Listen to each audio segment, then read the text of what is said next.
새해를 맞아 노트북 생각하시는데 그 중에서도 맥북이 고민이시라면 이 영상이 맥북을 구매하시는 데 도움 될 겁니다.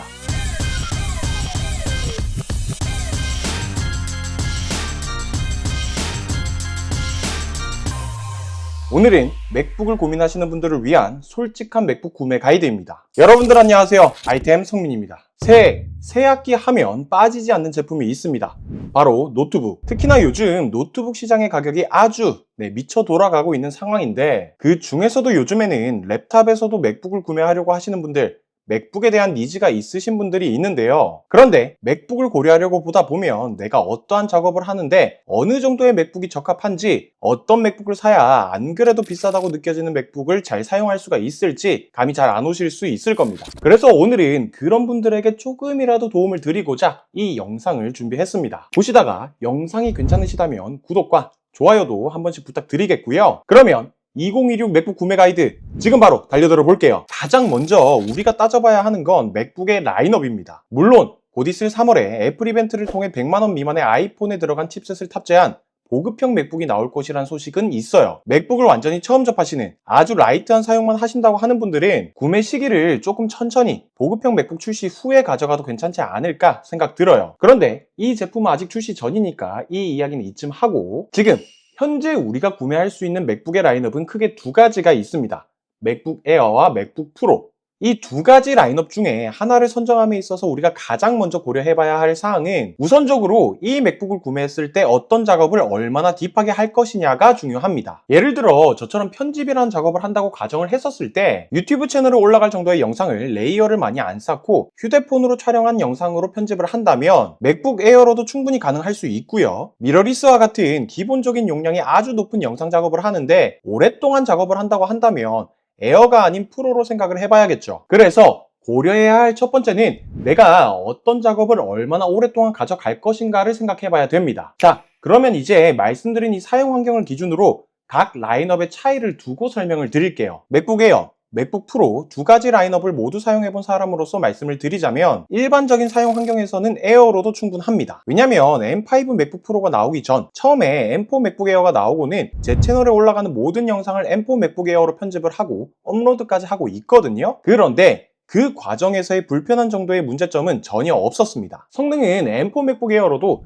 제 사용 환경에서는 괜찮았어요. 일단 저는 아이폰으로 4K 30프레임의 로그로 촬영을 하고요. 편집 프로그램은 파이널 컷 프로, 시각 효과는 애플의 모션5를 사용하고 있습니다. 최종적인 편집 작업을 하고 나서 추출하는 영상 결과물은 영상 길이 대략 8분에서 10분 정도의 롱폼 영상 크기는 약 3에서 4기가 정도 되고요. 그런데 나름 무거울 수도 있는 그런 영상 작업을 M4 맥북 에어로 하는데 전혀 불편함이 느껴지지 않았어요. 물론 이 에어라는 폼팩터 특성상 구조적으로 쿨링팬이 없는 펠리스 구조여서 장시간 작업을 하면 발열로 인해서 어느 정도의 버벅임, 팜레스트 쪽에 발열이 느껴지긴 합니다. 하지만 이게 완전히 작업을 이어나가지 못할 정도는 아니라는 거, 이 부분은 참고하시면 좋을 것 같아요. 그럼 이제는 프로인데, 프로는 여기서 또 칩셋에 따라서 그 선택지가 달라집니다. 현재는 M5, M4 프로, M4 맥스 이렇게 세 가지의 칩셋에 따라 선택을 할 수가 있는데, 아마 3월에 M5 프로, M5 맥스 칩셋이 유력하게 나올 것으로 보고 있으니 M5 프로, 맥스 칩셋을 구매하시는 분들은 3월 이후까지 조금 기다리시면 좋을 것 같습니다. 아무튼 이 세 가지의 칩셋은 뭐가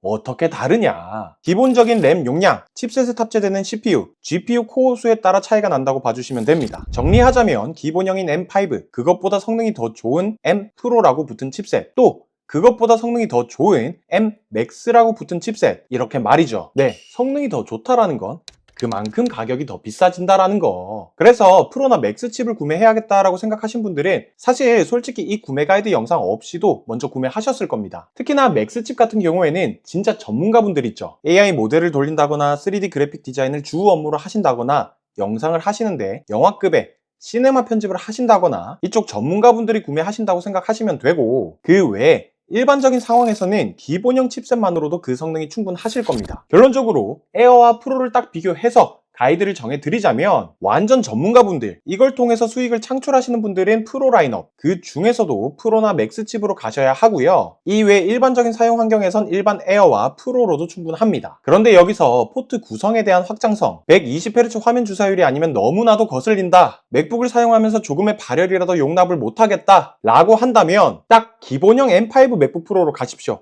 그걸로도 정말로 충분하실 겁니다. 그리고 앞서 말씀드린 확장성이나 화면 주사율, 발열, 스피커, 그리고 포트 구성까지 나는 이런 거 상관없다 라고 한다면 에어 정말로 추천드립니다. 단 에어를 구매하신다면 기본 완전 깡통 옵션에서 용량만 한 단계 업그레이드 하는 것을 추천드릴게요. 맥북 에어 13인치 기준으로는 용량 한 단계 업그레이드 되면 GPU 코어 수도 더 많아지고요. 무엇보다도 이제 뭔가 작업을 하려고 하는데 256기가는 너무 작아요. 라인업을 선정했다면 다음에 고려해야 할 것은 단연 크기입니다. 크기와 관련해서는 사실 개인적인 취향이 정말 많이 차지하고 본인의 라이프 스타일이 어떠냐에 따라서 선택이 달라지는 영역이라고 생각되는데요. 제 개인적인 생각을 아주 조심스럽게 말씀을 드리자면 에어 라인업은요 13인치 추천드릴게요. 물론 제가 말씀드리는 게 정답은 아니에요. 그런데 왜 이렇게까지 13인치를 추천하느냐? 일단 에어 라인업도 프로와 비슷하게 두 가지의 크기를 취향에 따라 선택해 구매를 할 수가 있습니다. 13인치, 15인치 이렇게 말이죠. 그래서 조금 더 시원시원한 화면을 원하시거나 별도의 외장 모니터 없이 멀티태스킹이 많은 작업을 한다면 15인치를 선택할 수도 있는데 제가 생각했을 때 15인치부터는요 맥북 에어가 가지는 장점이 좀 많이 퇴색되기 시작합니다. 사실 맥북은 그 자체가 무거울 수밖에 없는 노트북이에요. 바디 자체가 알루미늄, 즉 금속으로 되어져 있어서 다른 플라스틱이라던가 가벼운 소재를 주로 하는 PC에 비해 무게가 많이 나갈 수밖에 없는 구조입니다.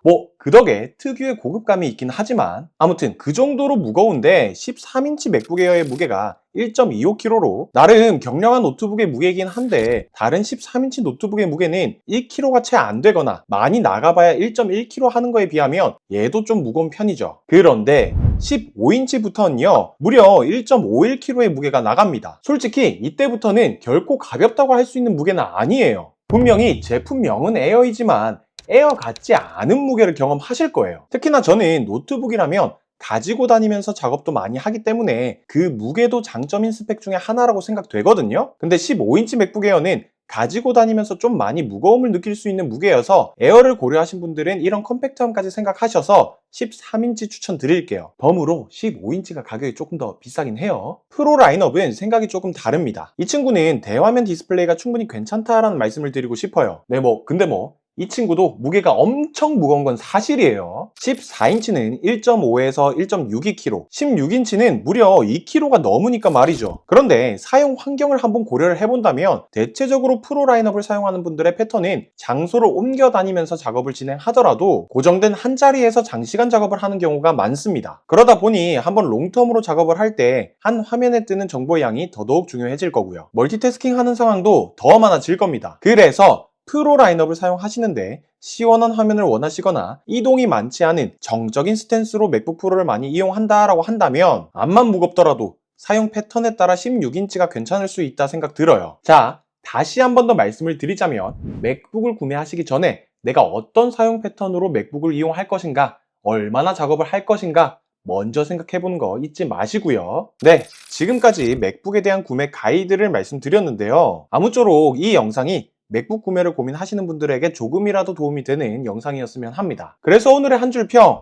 당신은 정말 프로가 맞나요? 지금까지 저는 아이템 성민이었습니다. 바이템!